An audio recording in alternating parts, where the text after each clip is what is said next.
Si ton fiancé appelle, dis-lui que je suis devant le roi de rois. Si je sors ici, notre fiançailles va être brisé. Amen. Amen. Bien-aimé, je ne serai pas long ce soir. J'aimerais dire merci au pasteur qui m'a adopté, qui a permis que je sois parmi ces pasteurs.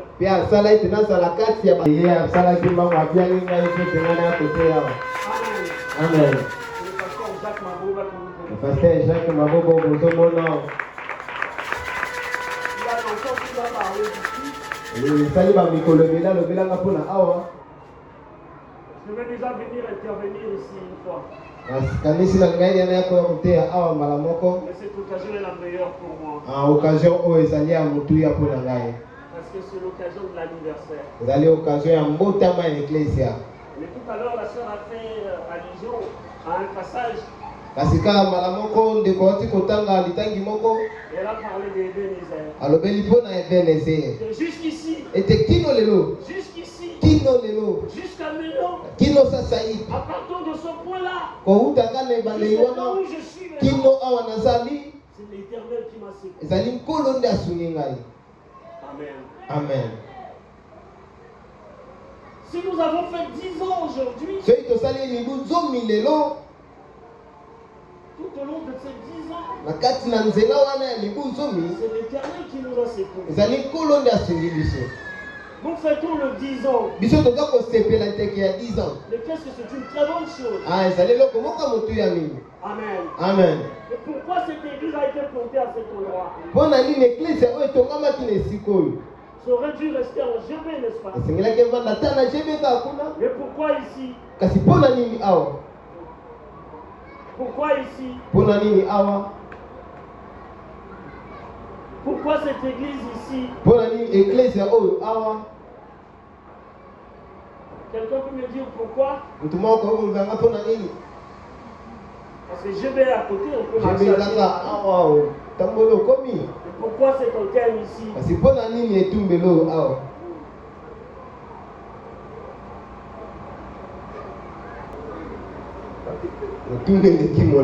Pourquoi ici? Parce qu'ici c'est tout près, c'est à 10 minutes de marche.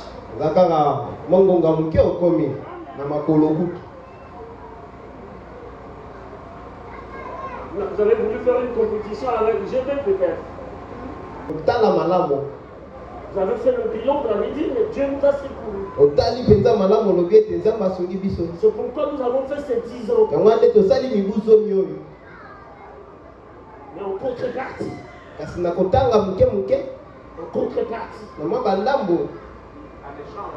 En échange, en contrepartie. Ah oui, Dieu nous a secourus. Pendant 10 ans. Nous aurons dû rester là-bas à GB. Et nous sommes ici. Et pourquoi? Dieu a fait sa part.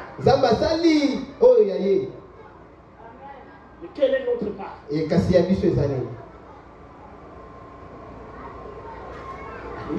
Amen. Dieu a fait sa part. Il nous a secourus. Il nous a protégés.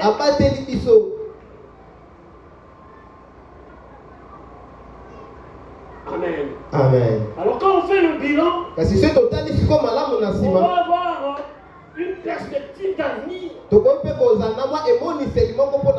Et certainement le bilan peut me donner un tableau clair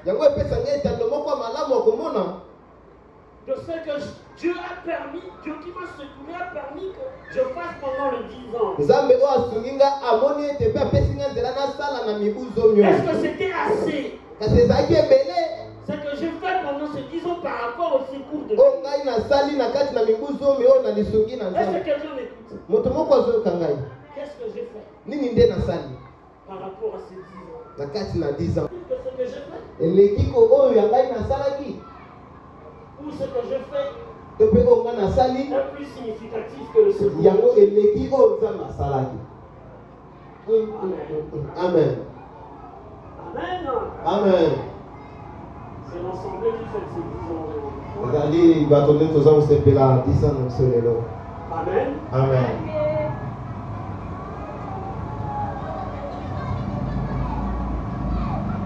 Si l'église est installée ici, ce qui est église, c'est oui,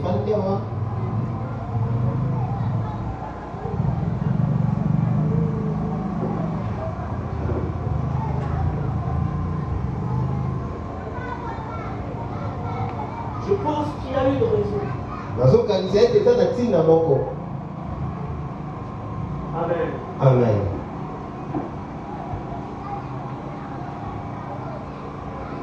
Le Seigneur, quand il devait partir, il a dit quelque chose d'important à ses disciples. Matthieu 28, quelqu'un peut me lire au 19.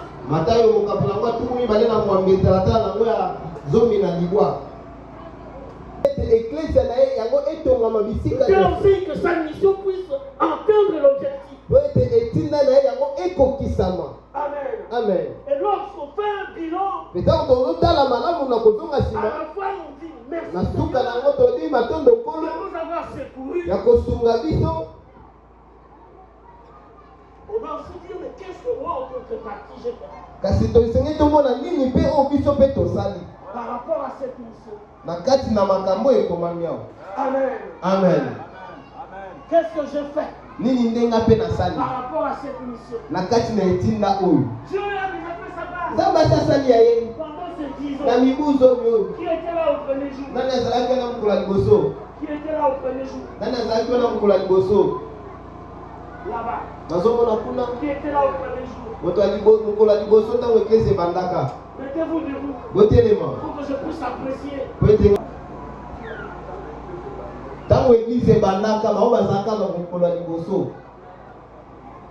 Amen. Amen. Asseyez-vous. Qui sont venus au fil de ces 10 ans.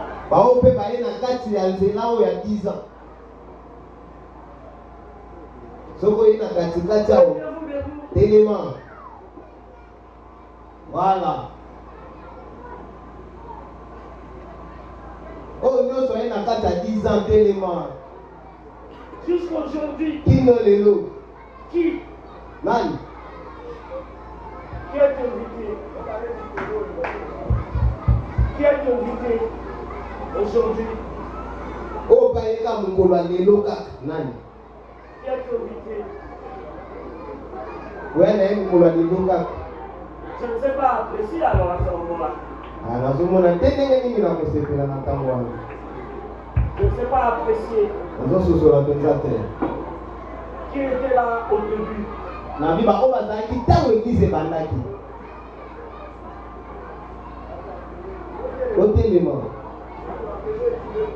Le 3 dans l'église de Bandaka, le 3 juillet 2016.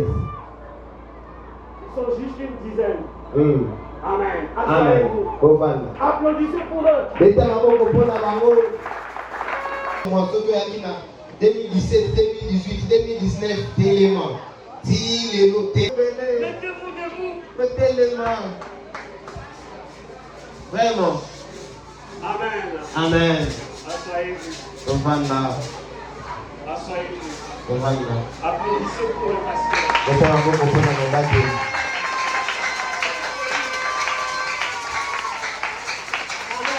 Amen. Le bilan, c'est totalement malade. c'est ce qui nous permet d'apprécier ce que nous avons fait en contrepartie du secours. Alléluia. Amen. Est-ce que c'est Vous allez rester là parce que le désir est d'aller de l'avant. Le Seigneur a laissé à son Église une mission. Et c'est la mission que nous avons lue tout à l'heure. Mais je dirais, il y a un deuxième aspect de la mission que le Seigneur a laissé et qui constitue un élément déblayeur du chemin. Cela constitue un élément déblayeur du chemin. Alléluia. au salut des âmes. Je vais vous lire quelque chose. 1 Jean 5. Yohani 1 Jean 5. Yohani aliboso mokapuna ngo ya mitano. 1 Jean 5. Yohani aliboso mokapuna mitano. 1 Jean 5. Yohani aliboso mokapuna mitano. 1 Jean 5. Verset 19. Quelqu'un est arrivé. Talatala na zomi na libwa moto moko akomi. Nous savons que nous sommes des dieux et que le monde entier est sous la puissance du malin. Alléluia. Parole du Seigneur. Amen. Il y a un deuxième aspect de la mission.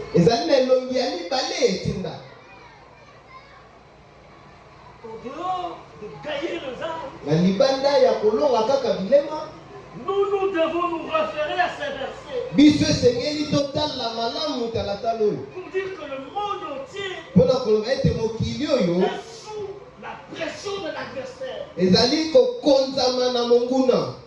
Et l'adversaire n'a pour mission, comme Jean 10:10 le dit,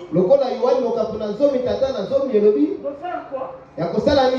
De dérober, d'égorger et de détruire. Le Seigneur le savait. Mais à l'instar de la mission qu'il a donnée, il a donné une deuxième mission que nous négligeons souvent. Et qui est un élément déblayeur. J'ai toujours aimé ces pasteurs. Parce que lui, il s'emploie à le faire. Moi, généralement, je fuis aussi ça. Amen. Amen. 1 Jean 3. 1 Jean 3. 1 Jean 3. Deuxième partie. Le Fils de Dieu apparu pour faire quoi? Détruire le second aspect de la mission, nous laissé par le Seigneur, c'est celle de détruire. Parce que c'est cela qui dévie le chemin. Voilà pourquoi Luc 10, verset 19, je vous ai donné le pouvoir de faire quoi? De marcher sur le scorpion, le serpent, et sur toute la puissance. L'adversaire est dans tous nos quartiers, dans tous nos rues. Mais chaque fois que nous voulons gagner les âmes, on voit l'aspect et aller jusqu'à cet aspect-là pour asseoir au royaume de Dieu. Et si tout au long de ces 10 ans, nous ne sommes pas employés beaucoup trop à faire ce deuxième aspect, voilà ce que je propose au pasteur de constituer un groupe de délivrance de manière à appuyer son travail en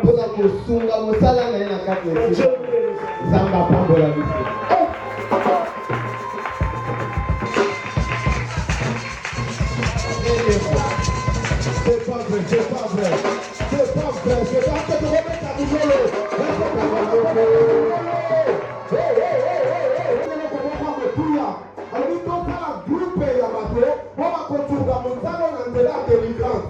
Amen, amen. Alléluia. On a continué dans la passage pour dire les malins entraient souvent l'Égypte, mais l'Éternel. Dans ton copier, mais l'Éternel. Même qui doit faire la délivrance. Mais la délivrance est dans l'angela et béni. Par terre, tout qui est la délivrance, n'a l'union pas la délivrance. N'a l'union doit monter mon corps de l'anneau. N'a pas qui n'a pas $200. N'a pas $300. N'a pas $5,000. N'a pas yo. Le bon maman qui peut faire sa carte, mon mobile balai à ma bébé. Il est tombé à petit pour le canapé. Est-ce que tout le monde va faire délivrance dans la copette? Il y a aussi la délivrance dans la copette. Si par exemple, comment ça va être quand on va la livrer à toi, il m'a Nzambe ayebisi bango tango bozobima tokoza na voisin senga ye quelque chose pour la désert offrande mpe ekozala lobelanga amen. Lobelanga amen. Jésus te bandana alléluia. Est-ce que bana nzambe bazawa nalingi aussi l'offrande moko offrande ya délivrance financière.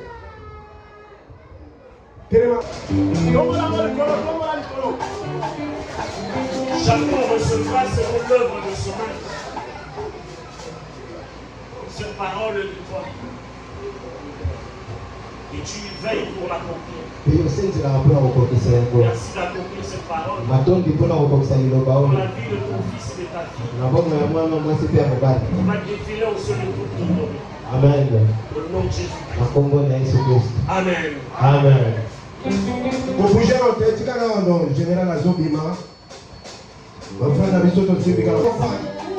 La délivrance est une affaire de la campagne. Quelqu'un ne peut pas faire l'argent.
Le gouverneur, il y a l'église de GSS et la ville de Kinshasa, c'est lui le provincial, notre cordon, Bishop Jacques Bravo Mabonakito.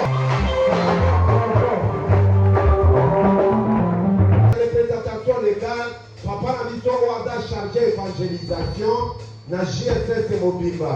Il s'agit Bishop Marcel Bananga.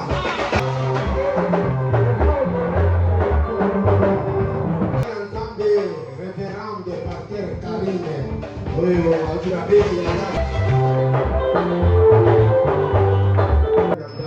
Oyo accompagnaka Papa Nabiso na église ya Masina, le berger Mbo. Azotelema toletelesi. Kola na efika moko na mission. Il y a des amis d'édition. Alléluia. là qui déplace mon mission. Tout d'abord, un pasteur, on a un pasteur à jouer dans la paroisse de la mission centrale, dans la paroisse de la mission à GB, le pasteur Motis, dans ma zone ancienne la maison. Mais nous avons le pasteur Robert, il n'est pas présenté, vous voyez que c'est mon assistant, moi. Amen, amen. Le révérend, le colonne, la province de la mission. Nous avons télévisé aussi, nous avons un problème de la postale. Le révérend Robert de l'Istanque.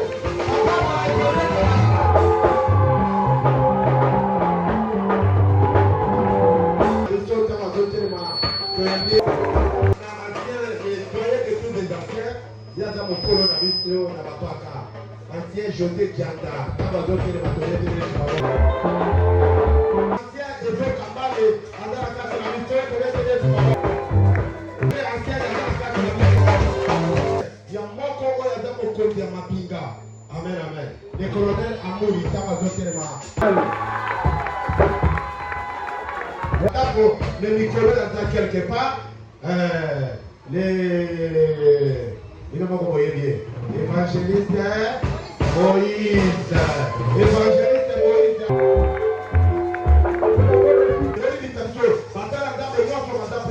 Prophète Adam Antima, prophète Adam Antima. Il nous a soutenu. Adam Dada. Vous les prophètes. Il s'est déplacé. Adam Antima nous a soutenu avec des instruments groupés. Donc un bon serviteur de Dieu qui nous sera ensemble. Amen, amen.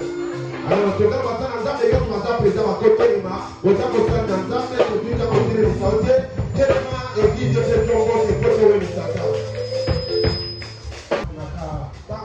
Mais à jeun, elle allait à Zari, ancienne de l'église de Maman Mélanie, et vous allez.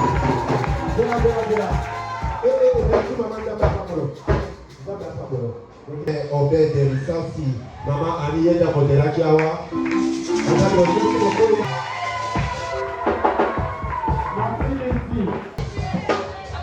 Il y a un problème de la vanille dans ta boîte. Et c'est dit.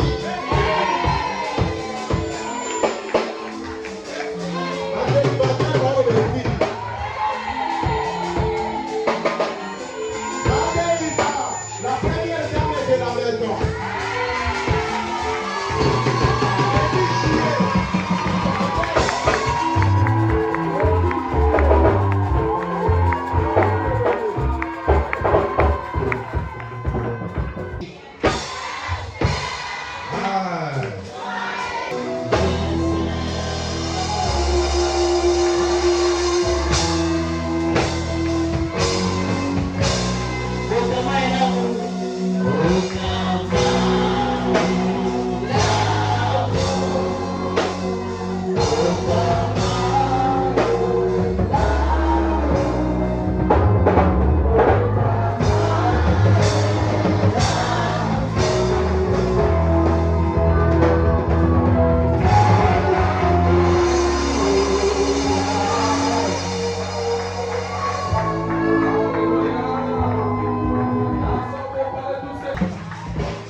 Alléluia. Vraiment, nous sommes honorés. Nous sommes honorés de la présence de Yabandeko. Comment on a combien vous avez à participer? Ce n'est pas parce que vous avez une occupation. Vous avez une occupation, mais vous avez accepté de nos invitations. Depuis le mardi, le mercredi, le jeudi, le vendredi, va se présenter le nom. Alors, dans l'ensemble, de ce pelaki, tu as mappé ma paille. Oyo, Atikalaki, soit tu as été invité par une tierce personne, mais peut-être le pasteur à l'écaki, donc, Tonini, Toya, Masuko, Batekonyoso, à invitation, ils sont présents dans la salle, à télévision comme ça, nous allons acclamer l'Éternel, nous allons louer l'Éternel.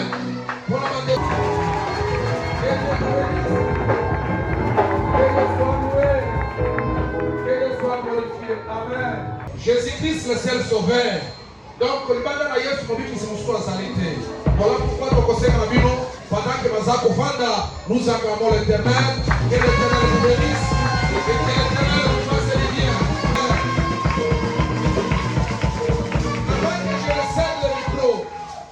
Avant que je ne cède le micro, personnellement, je voulais remercier les responsables, le pasteur Barnabas, à l'égard de la vision Oyo. Vraiment, ce n'était pas facile pour concrétiser journée à l'élo. Il s'est battu avec courage et l'élo ce qui te montre Moussala Oyo. C'est parce qu'il s'est imprégné dans la totalité. Et je dis merci à Dieu pour la cohésion de Soussou. Est-ce que nous pouvons acclamer l'Éternel pour cela? Que Dieu le soutienne encore. Alors, j'aurais souhaité ceci. Papa avait prié pourvu que Azwa Biloko. Mais je souhaiterais pour l'église, nous allons devoir prier. Que Dieu se souvienne encore de lui. Que Dieu l'assiste. Il a des besoins. Il a des besoins. Peut-être il a des choses qui lui manquent. Alors nous, ensemble, nous allons nous lever. Nous allons recommander à Dieu cet homme. Que Dieu se souvienne encore de lui. De ses insuffisances. De ses manques. Ma incapacité à soutenir. Et plus fort encore. Na musala oyo zamba za la secours asa la soutien na ye pourvu que akoba asa le tete avec ma vision liboso tellement place aux alliés. Nous allons prier l'Éternel, nous allons élever nos voix et nous allons glorifier l'Éternel. Laisse que ta grâce l'accompagne, laisse que tu les soutiennes, laisse que tu l'assistes, Seigneur notre Dieu. Assiste-les, Seigneur, tu les connais plus que lui-même. Ses forces, ses points forts, ses points faibles. Je prie, Seigneur, que tu l'assistes, Seigneur mon Dieu. Nous te présentons ces couples, Seigneur. Tu connais leurs plaies, jour et nuit. Tu connais leurs désirs. Tu connais ce qu'ils ont atteint jusque-là. Et ceux qui n'ont pas encore reçu, Seigneur. Nous te prions, en tant qu'Église, Seigneur, agis en cette 10e année. Agis, Dieu de gloire. Dieu d'amour. Manifeste-toi. Manifeste-toi. Manifeste-toi. Et que toute la gloire te revienne. Au nom de Jésus. Merci Seigneur Jésus. Merci Jésus.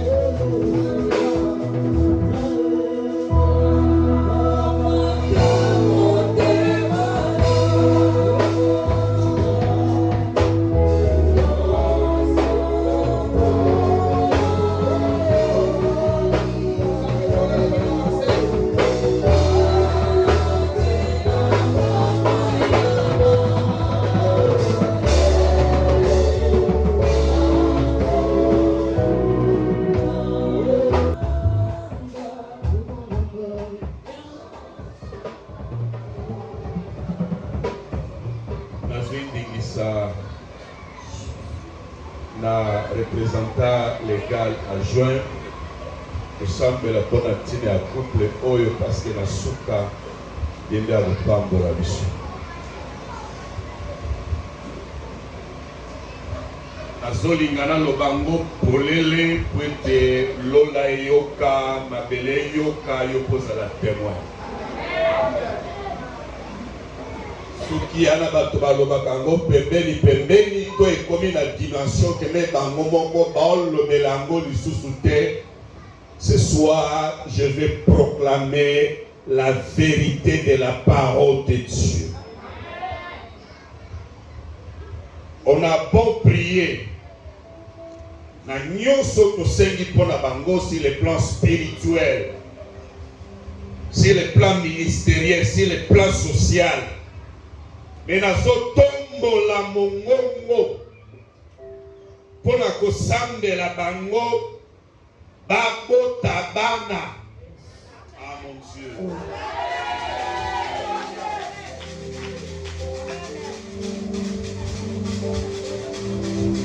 Merci de prêter. Parce que moi-même, j'ai senti cette charge.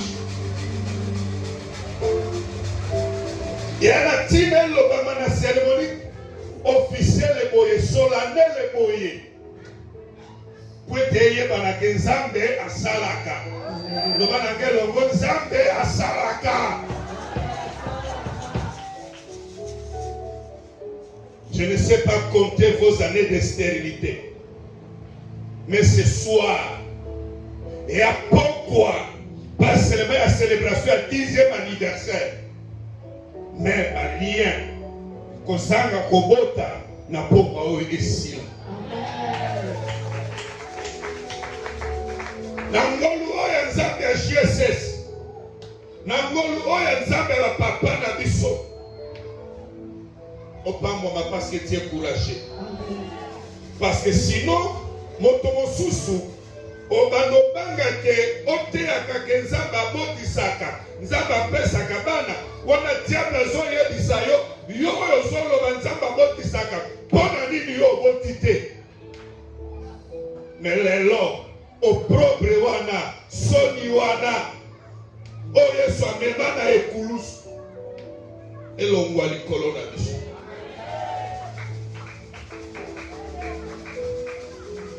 Tu ne dois pas seulement proclamer l'évangile na oyo yoka, mais il faut péoter l'évangile na poko elelo, na bakisila yo témoignage na mateo kotea ke na saladiza na bota kate, mais Nzambe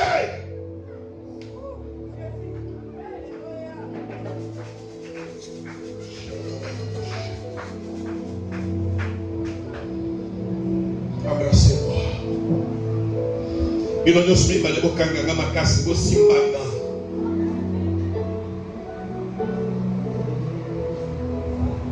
Nzambe Yesu Kristo oyo Barnabas ateaka esika oyo soni ezaya yete ekozala ya yo ebongo oyo olobi opesaka kembo na yo na moto mosusu te. Je ne prie pas pour cacher cette fête, mais je prie pour te mettre à défi. Ton temps est arrivé pour te pambo la bana. Oh, Zambelanga. La lotomo nanga na moni yo. Koboti sa mwasi ya 47 ans. Na mariage basali 25 ans babota kate. Babota. Ce soir encore, je vais te voir dans ce coup. Gamoko na banda musala na yo na botamba la mokote. Na bota na retard. Mais denema na koba kokima kubota kwetu fungola. Ya babo pe na pokwa oyo. Na fungoli kobota na mino. Na fungoli kobota na mino. Na fungoli kobota na mino. Na fungoli kobota na mino. Lode yoka. Kambele yoka.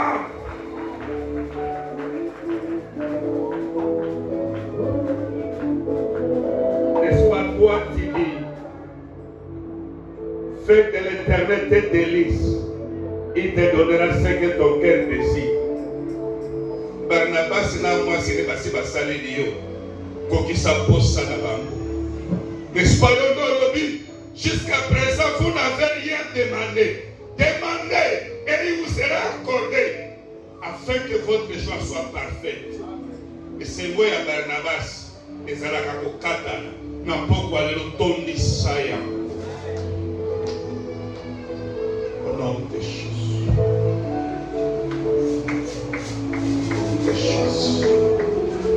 Est-ce que quelqu'un peut m'amener un bébé? Est-ce que quelqu'un peut m'amener un bébé? Nazo tout la mutumuka kole la namone.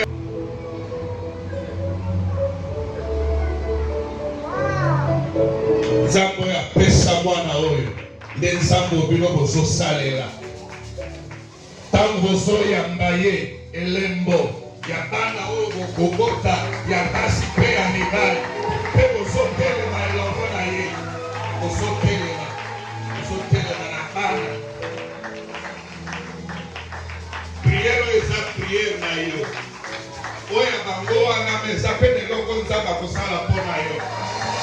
Libondeli oyo po ete ezwa esika ndimata kozonga makolo oyo bombaki na se wana oyo kanaki ke eza ya projet yaka nango tia letumbelo oyo soki oza na susi ya mosali ya nzambe abota prends une semence viens déposer ici parce que lui c'est notre père tant que tozosele à sa faveur je vous attends dans 10 minutes seulement pena yebi ntango ozakuya kosele nzambe na ye nzambe ya basali azotambola mpe na bomoi na yo azofungula mpe makambo ya bomoi na yo. Oh merci pour la kondima na bimo, merci pour la bolingo oyo ya solo bolinga ya pasteur oyo na mama pasteur. Merci papa Omer, merci na mutu nyonso. Oh mon Dieu, c'est mon frère, c'est pour serrer na ya mosali na yo, c'est pour serrer na ya mosali na yo, c'est pour serrer na ya nananas. Beba swa, tango beba furuka.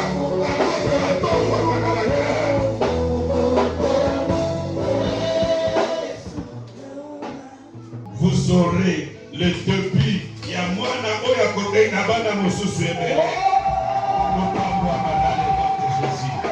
Soyez bénis dans le nom de Jésus. Merci, papa, vice-président, représentant de la Pamboliso. Kolamati, kino mokalilo nzambe otikali indifférente. Osengole mokona mbuya, opamboli, okokisi, posa ya moko na moko.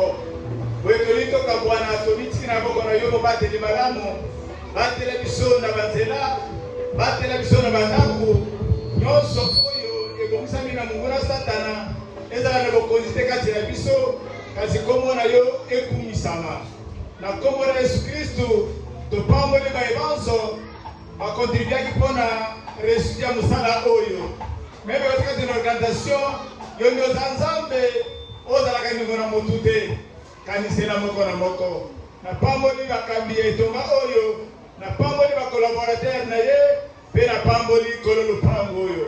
Nzambe sala odela bapense na biso, na kombo na Yesu Kristu, tobonge betolobi, gloire et louange à toi Seigneur Jésus-Christ. Gloire et louange à toi Seigneur Jésus. Aujourd'hui place à Bofanda, protocole en que nous avons rapport que nous avons servi notre nyonso. Nous disons bonne fête à tout le monde et nous interpellons par des Komasala qui fait pendant la semaine, ce Komasala qui fait après Mayanga ni Yaka Komona Biso, peut-être aux apprêtés, vous bénira. Bonne fête à tout le monde. Est-ce qu'on peut nous prononcer un cantique oyo? Tout le monde protocole. Azoyabe, azokabela biloko mpona mutu nyonso.